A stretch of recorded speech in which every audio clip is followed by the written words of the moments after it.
Cool. Hey, what's up, guys? Just wanted to do a live stream about um, this new crypto protocol that I found. It's called Bullet.xyz. Check it out here. It's still in testnet phase, but I guess why I'm interested in this is that I used to trade on the old exchange called Zeta.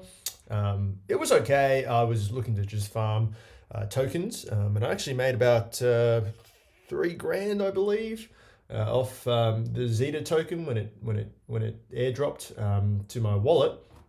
And yeah, obviously, if you're in the crypto space, you know that Hyperliquid's been pretty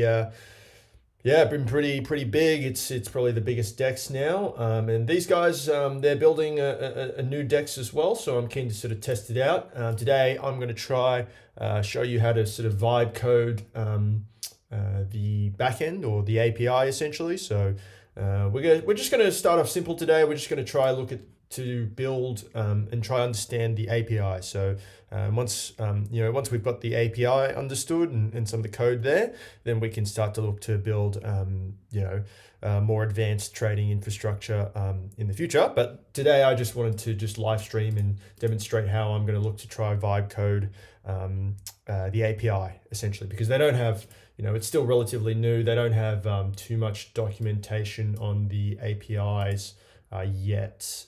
If we just check it out, and this is their documents here. If we just check out, let me just see.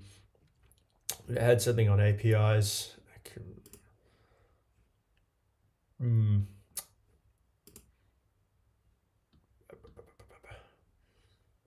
Yeah, here we go. So, yeah, so here you see they've not got too much here yet because it's still in sort of testnet phase. Maybe they'll build a TypeScript and Rust implementation or whatnot.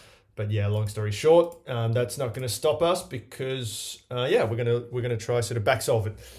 So yeah, we're just here on the main trading screen here. You can see because it's a Solana based exchange, I believe on Zeta, Solana was one of the sort of bigger coins dash perpetuals that were traded. So you can see all the different ones here. But yeah, I guess, just to start off with, before we start sort of looking at things in more depth, why I'm interested in this is that obviously, as I said before, Hyperliquid, very big exchange now. I think these guys are essentially trying to build Hyperliquid on Solana. I think, for the purposes of just airdrop farming or airdropping, I think this could be a good opportunity going forward. I know a lot of people made a lot of money on Hyperliquid, so this is definitely something to look at as well. And yeah, I'm just going to show you here just the bullet token. So yeah, they're definitely here. It says here, any future airdrop or additional incentives would come from this allocation. So they got 22.5% of their coins in the future. Probably another 20% in community incentives. Maybe that comes out as a foundation or something like that. Sadly, a decent clip to investors in the team. I mean, the team, you're okay with that, but that's a bit sad. But and then another 20% back to Zeta coins. So look, who knows? But nonetheless, keen to just check it out and see what we got here. So yeah, back to the trading screen here. So yeah, if we want to try back, I should say, so I'm going to work with Google Gemini as my AI today. I've got Cursor up as well, but I'm just going to use the Google Gemini because I've got a pro subscription here, and so I kind of don't want to use it. I've got some other stuff I want to use my Cursor credits on, why don't we just create a new file first up, just call it scratchpad.py book.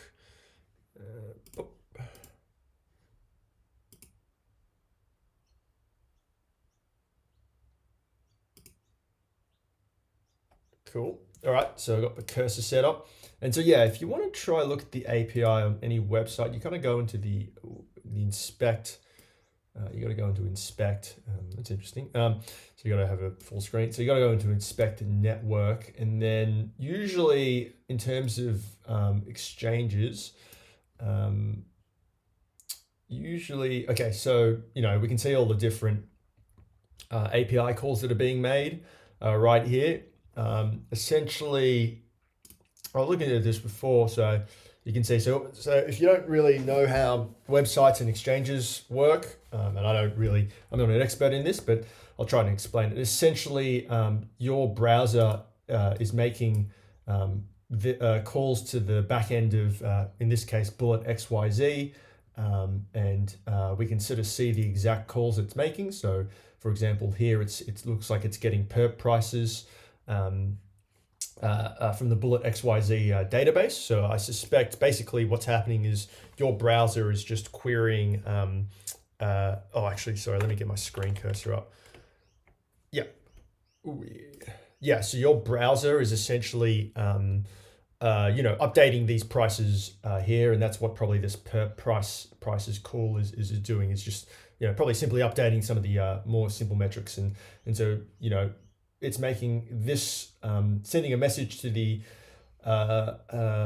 Bullet.xyz backend. So that's what this is doing. It's got specific instructions which are detailed here, and then it's sort of the back end of the exchange returns you sort of all these details, which I suspect is just some of these perp details.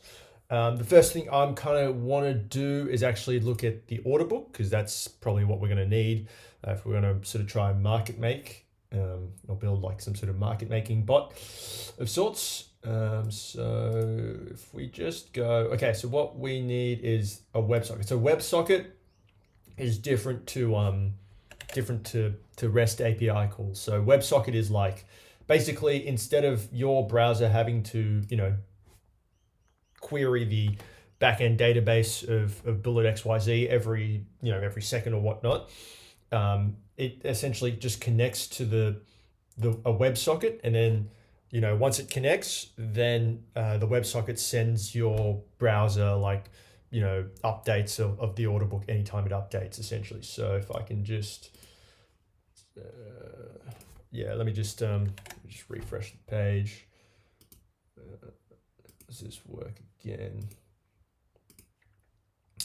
Yeah, so you'll see here, and this is good. So so you can see here, I just refreshed the page.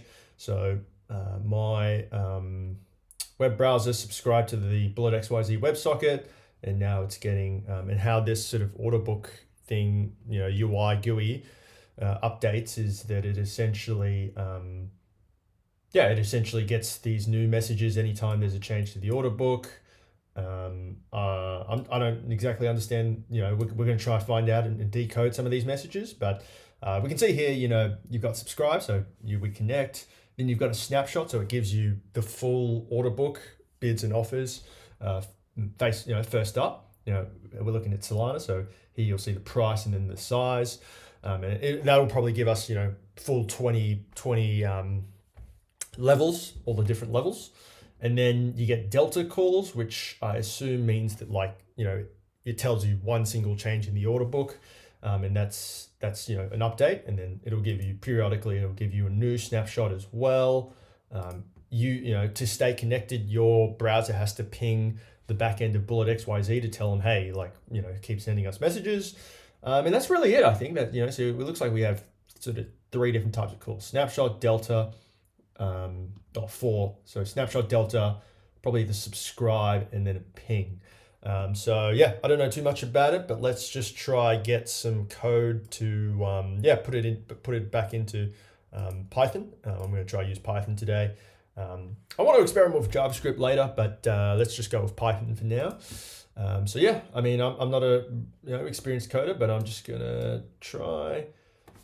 Actually, what I'll do first, so I like to use this thing called Prompt Cowboy, which I find pretty helpful. And so basically all I have to say, it basically takes a prompt that you have and then it turns it into a really good prompt. So I might just say, I need to build a Python script that interacts with the WebSocket of Bullet.xyz, a crypto exchange. Something simple like that. And then, it's pretty good, actually. I recommend this website. So, and then it gives you your prompt.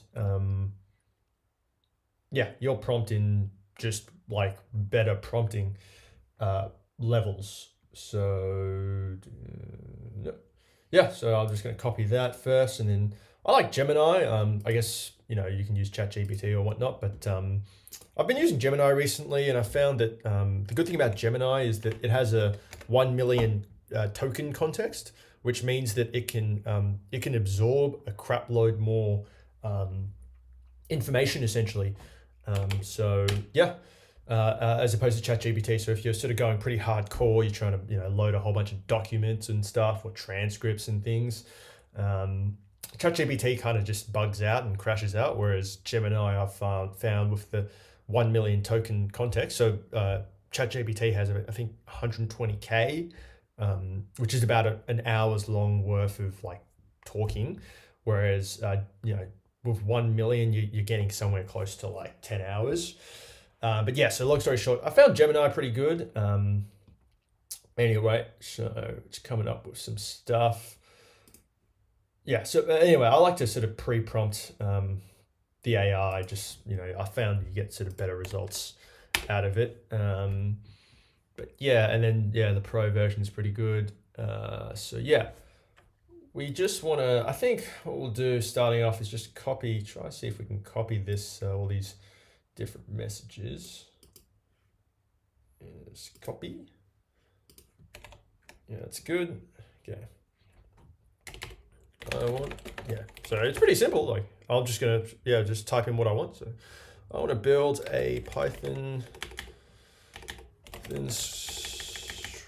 script that connects to the Bullet.xyz WebSocket.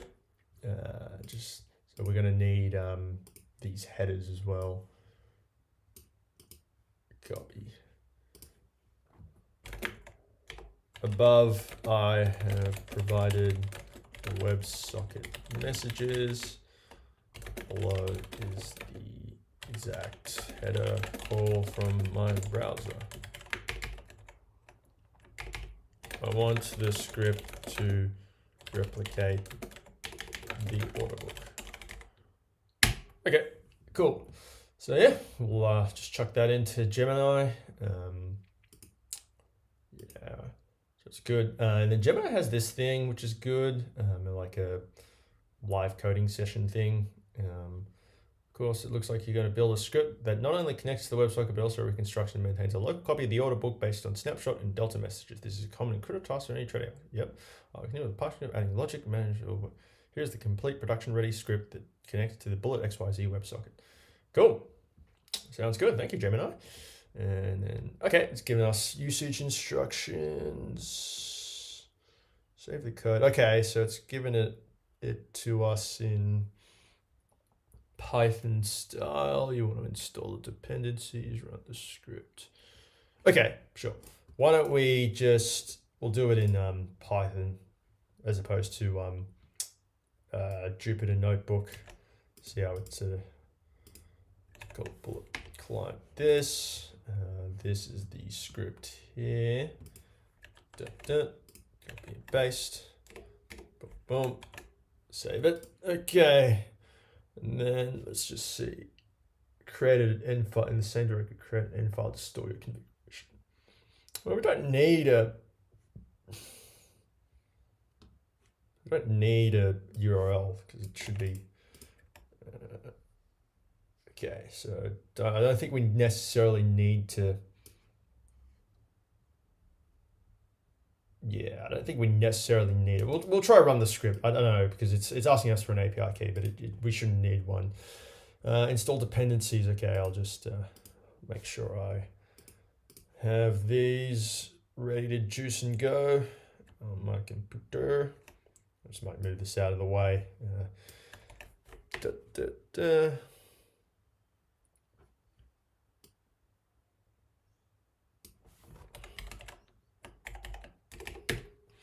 Okay, cool. Yeah, so I ran that sort of pip install to see if I have all the dependencies. And then, did I join my stream? No. Okay, yeah, so run the pip. Okay, then we'll try to run the script. So Python 3, run the, oh,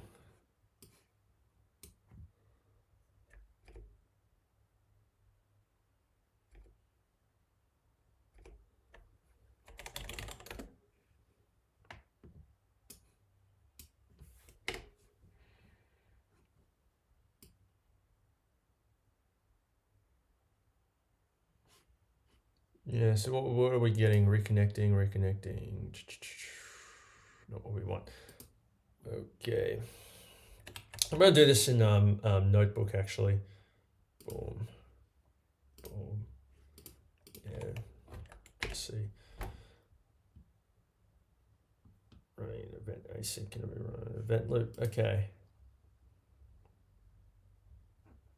Okay, so it didn't really work. But all we have to do is go, I'm trying to run it in Jupyter Notebook. And then, yeah, vibe coding is pretty easy. You just copy and paste the error.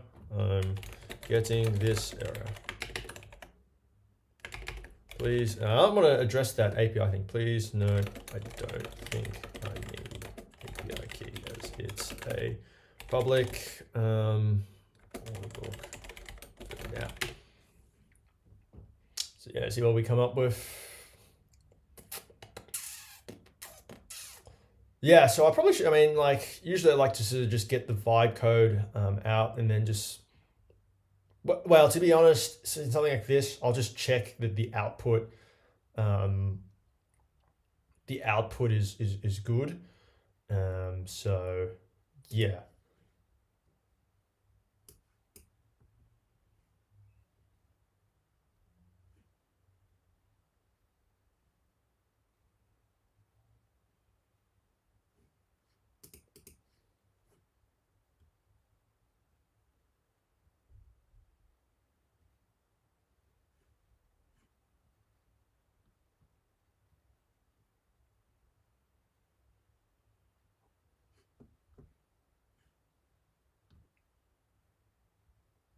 Okay, so it looks like it's done.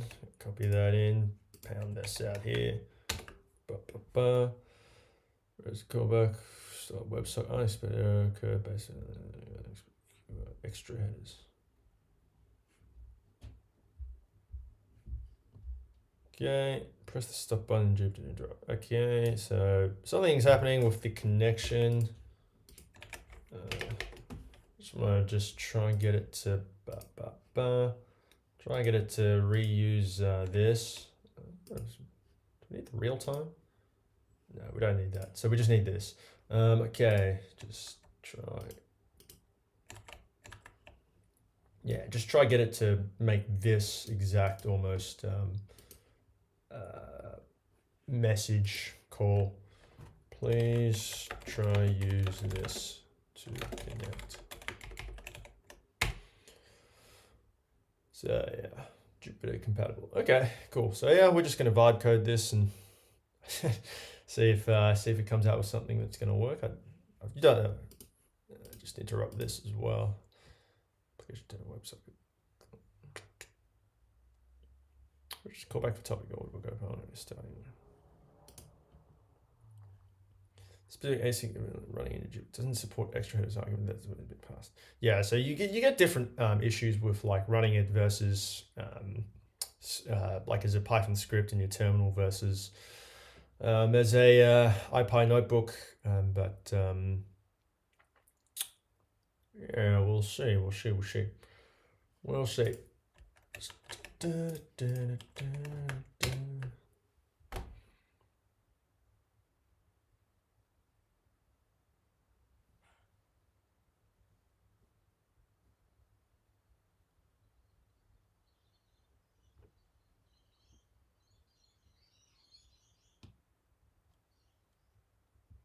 Okay, cool. I don't know if this is working, but we probably need to tell it to do something so we can actually see the order book.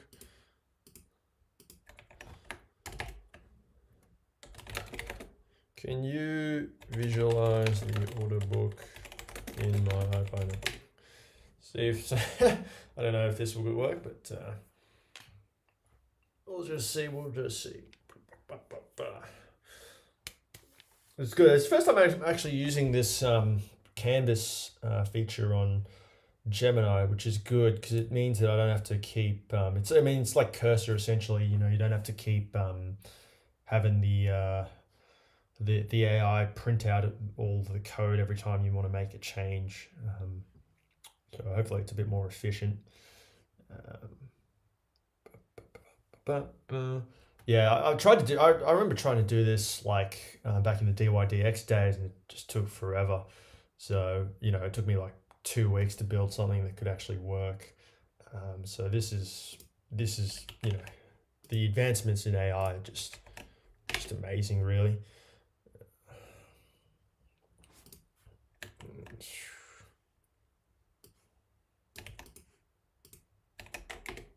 So yeah, I mean, all I really do is just keep sort of pasting in the errors and letting the AI figure out, because Gemini has such a big token window, so it sucks in all of the history of what you've done, so it knows. So that's why I quite like Gemini, or at least I'm exploring Gemini over ChatGPT right now. Yeah, so it's good. Just let the AI finish coding it up.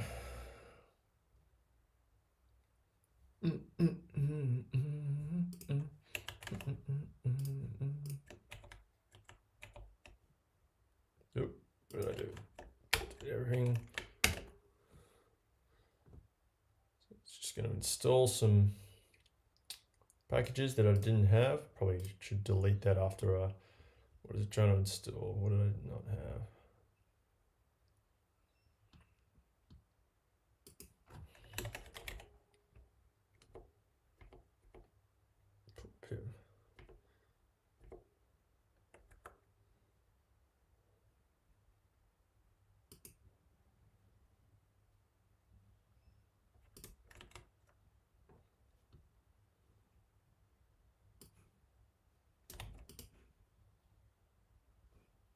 Panda, this is a combination of Python and package.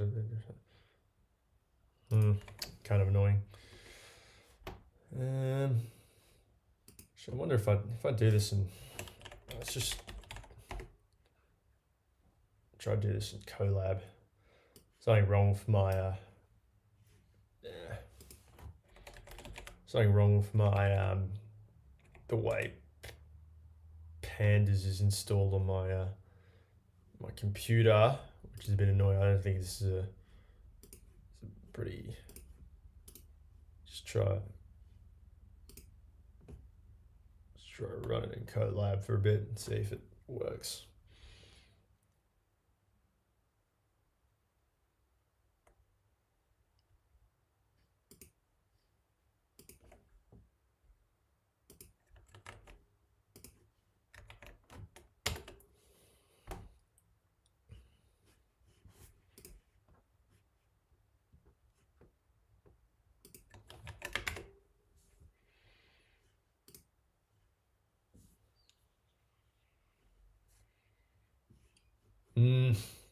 Annoying.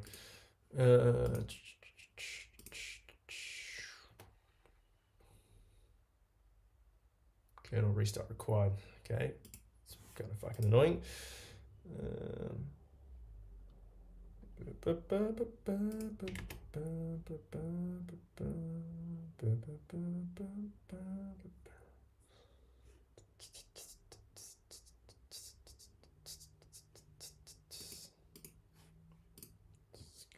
Let's go. What do we got? So no, yeah, it's not a this is like just my computer installation issue. By initial connection, skipping authentication, how's a connection established? So it all looks good. Yeah, it looks good. I just needed to demonstrate that it's actually connected. So okay.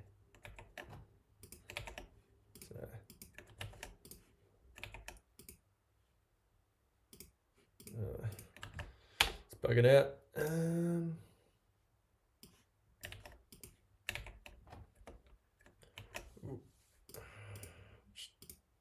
Copy cell output.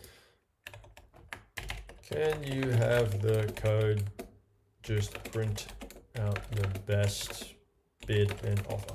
Okay, we'll try this. I mean, maybe reconnecting. All right, that's good. So it's telling us it's pinged and then trying to reconnect, which is what you generally have to do. Like, generally have to try, your code has to, you're building like a full-blown sort of market maker. You kind of have to, yeah, you have to tell Bullet.xyz that you're still there essentially, because they don't want just anyone and everyone, you know, connecting for in perpetuity, because it's going to slow down their servers. So let's just see what we got. Okay. Yeah. Interrupt it.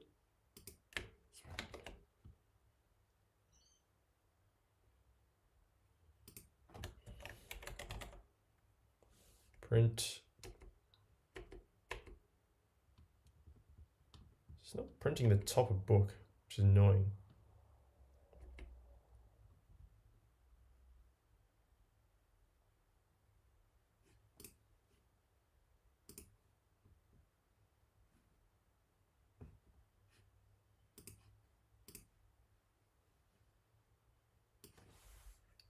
So it's not good.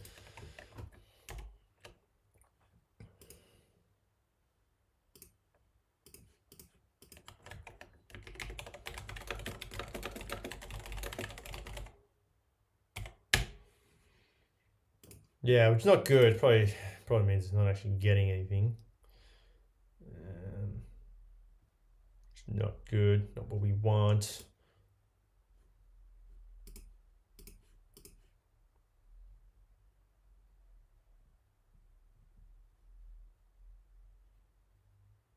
Well, that's managed to print waiting for until the first snapshot. This will confirm that the script is running waiting.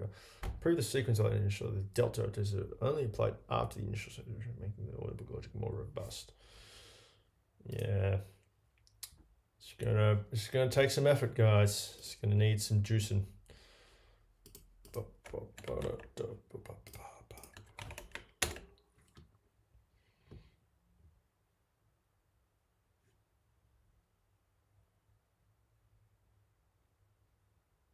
So it's waiting for a snapshot message, which usually you get at the start.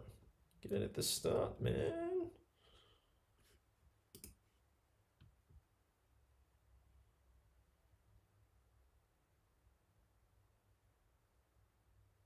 It's not good. Can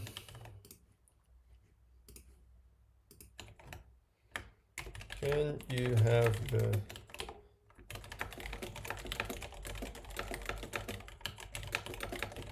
check if it's actually connected?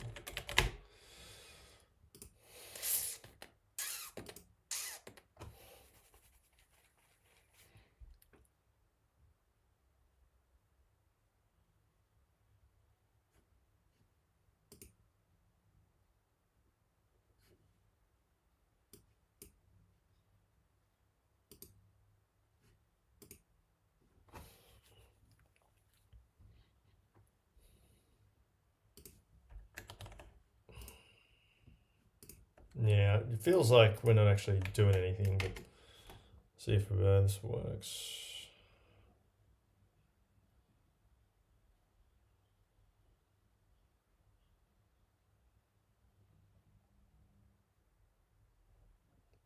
Maybe it's related to the authentication.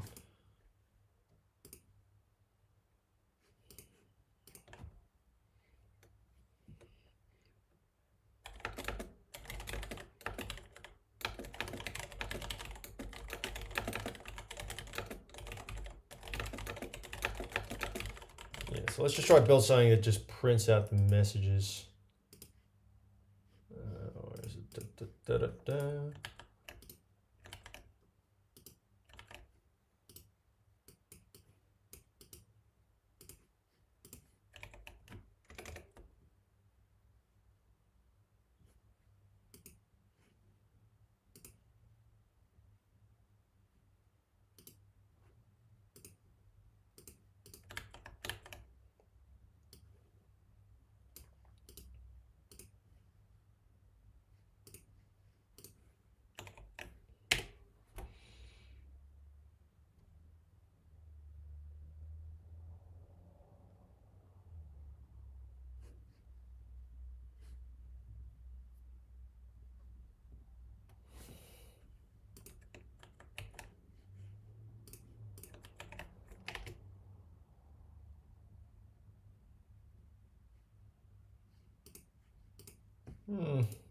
Anything.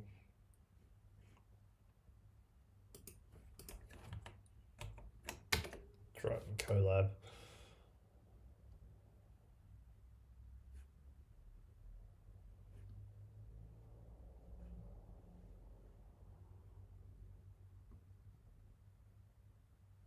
I don't think we're getting anything. Must not be connecting.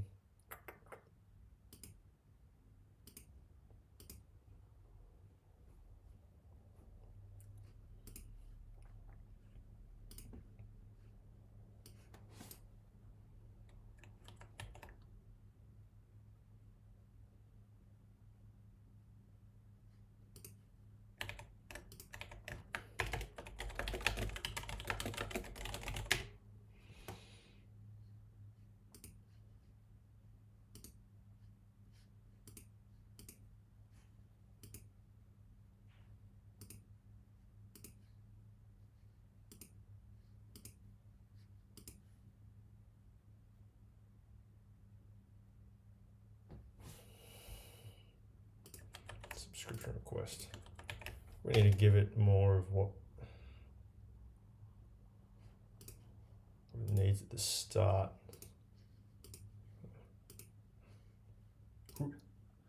Yeah, it probably needs. Trying to just copy all this data. Stop that.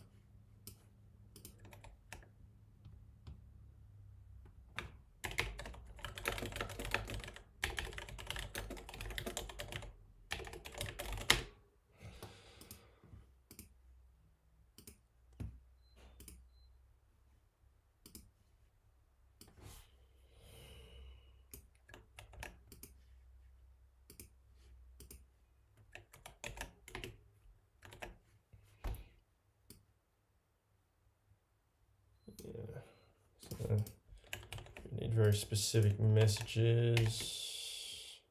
And there we go. There we go, guys. Now we're getting some data. Okay, I'm going to grab some lunch. Yeah, after this, we're going to try. I mean, for all these messages, we can try to reconstruct the order book. But that's. I mean, I know it doesn't look that impressive, but with this, we can do a whole bunch of different stuff, market making and analysis as well. So this is good stuff. This is good stuff. But yeah, that's kind of how you go about, in this new AI world. You look at vibe coding a whole bunch of different things. I mean, if you're going to put this into production, you're probably going to want to review what's actually being coded. So you can't just assume this is good to go. But what I would probably do is look to actually kind of try to reconstruct this into a more visual format and just eyeball check that it matches out with the actual GUI of the Bullet.xyz, and then we can start doing a whole bunch of different things. I guess what I'm kind of envisaging is sort of building a market making bot that can kind of hopefully put two-way bids and offers on some of this stuff, and collect flow and do some trades, and then hopefully it either makes money, market making on this thing, or at least doesn't lose money, and you're doing a whole bunch of volume on Bullet.xyz and collecting a whole bunch of the token airdrop farm as well. So yeah, that's sort of the vision, and the more informative tutorial dash guide on what we're planning to do. But I'm just going to stop the stream here, and we'll come back after lunch or